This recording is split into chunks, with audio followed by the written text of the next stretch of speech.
Rêve pas, mon vieux. Tu l'auras jamais.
Comment trouver les mesures?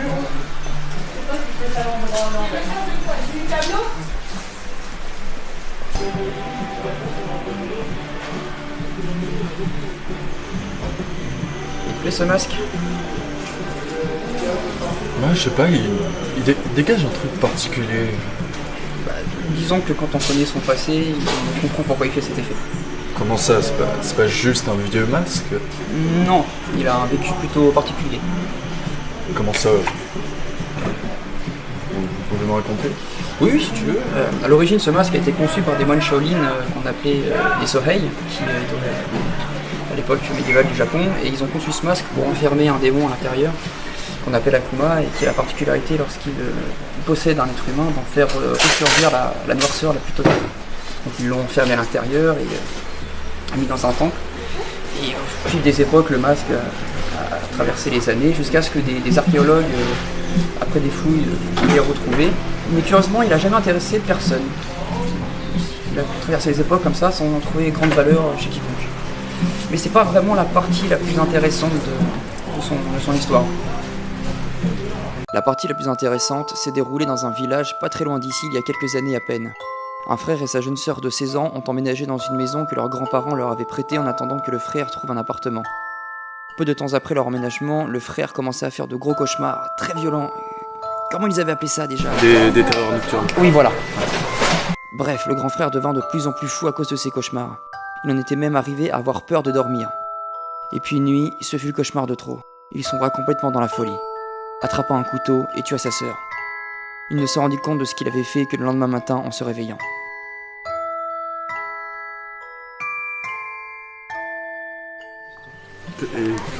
Comment vous avez fait pour le récupérer?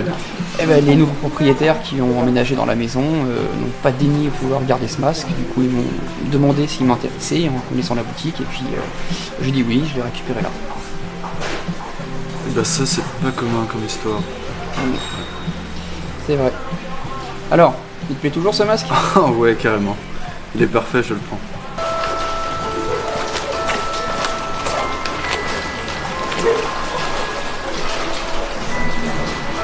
Bonne chance, petit.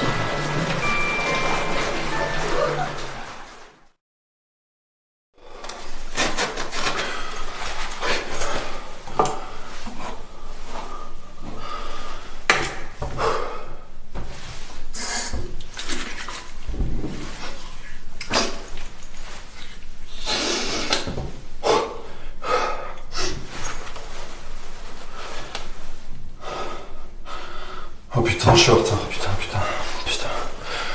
Ok.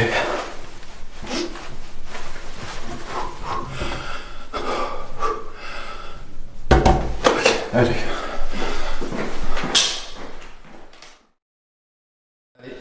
Bah alors vous les notes, ça va?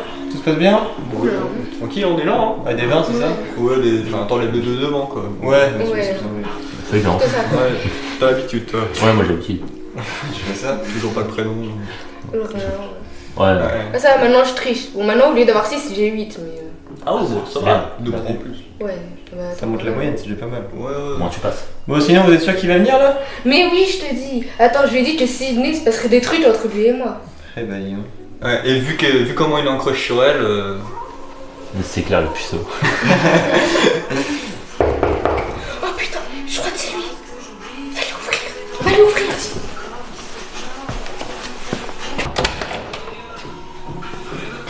Oh, salut. Excuse-moi, je suis un peu en retard, mais en même temps, t'as vu le costume? Mais mec, t'es sérieux?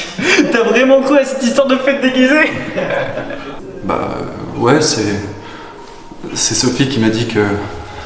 Mais mec, c'était une vanne! T'as vraiment cru qu'elle t'inviterait chez elle? Et pire, tu pourrais l'intéresser? Je sais pas,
T'as une copine toi? Ouais, bah non, bah, elle m'a trompé hier.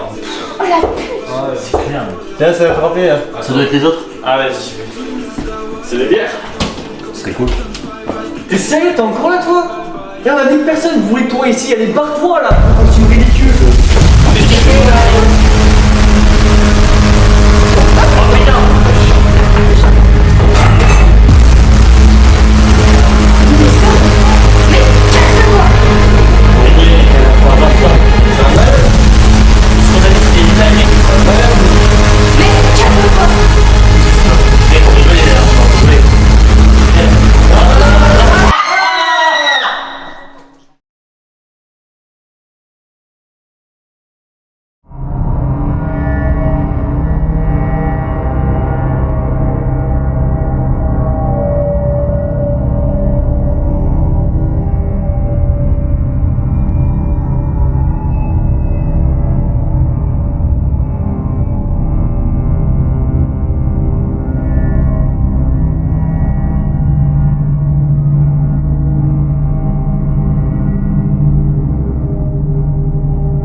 Et donc pour toi, tout ceci est la faute du masque. Pour être franc, je sais pas. Mais tu penses être capable de réaliser un tel acte? C'est possible. Et aimerais-tu l'avoir fait?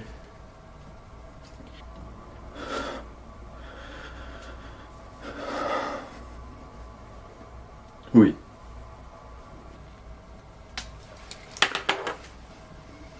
Bon, Stanley, on va s'arrêter là pour aujourd'hui.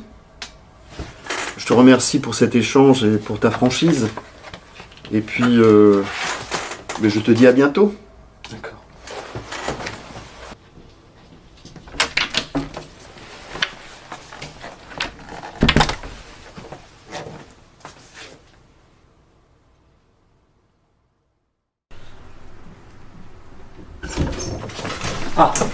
J'ai vu les renseignements. Alors pourquoi il a fait ça? On est sûr que c'est lui.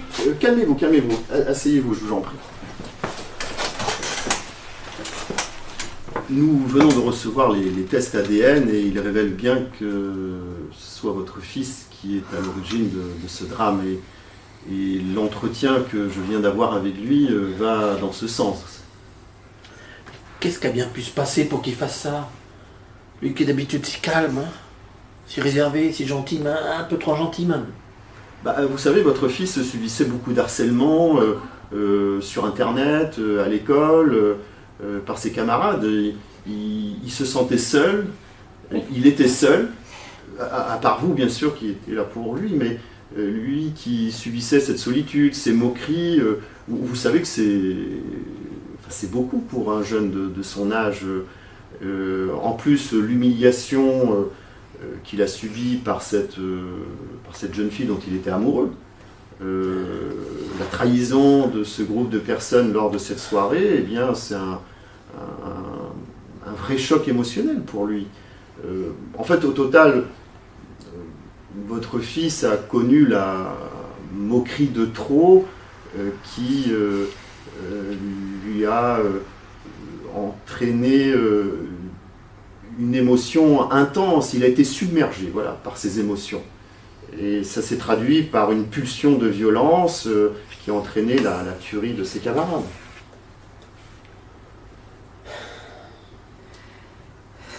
Vous pensez qu'il va guérir? On va tout faire pour, madame. Rassurez-vous et je m'occuperai personnellement de votre garçon. Est-ce qu'on peut le voir? J'aurais aimé, mais vu la situation actuelle, non, monsieur, ce n'est pas possible. Mais rassurez-vous, je prendrai contact avec vous dès que vous pourrez le rencontrer. Bon, merci, docteur. Merci.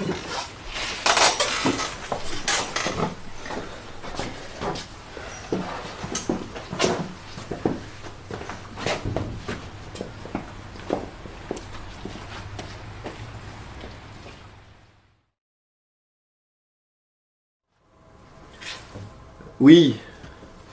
Oui. Bon, écoute chérie, j'ai un millier de dossiers à traiter là ce soir, ne m'attends pas pour dîner. Oui, et puis arrête de m'appeler pour savoir si je suis avec une autre, c'est insupportable.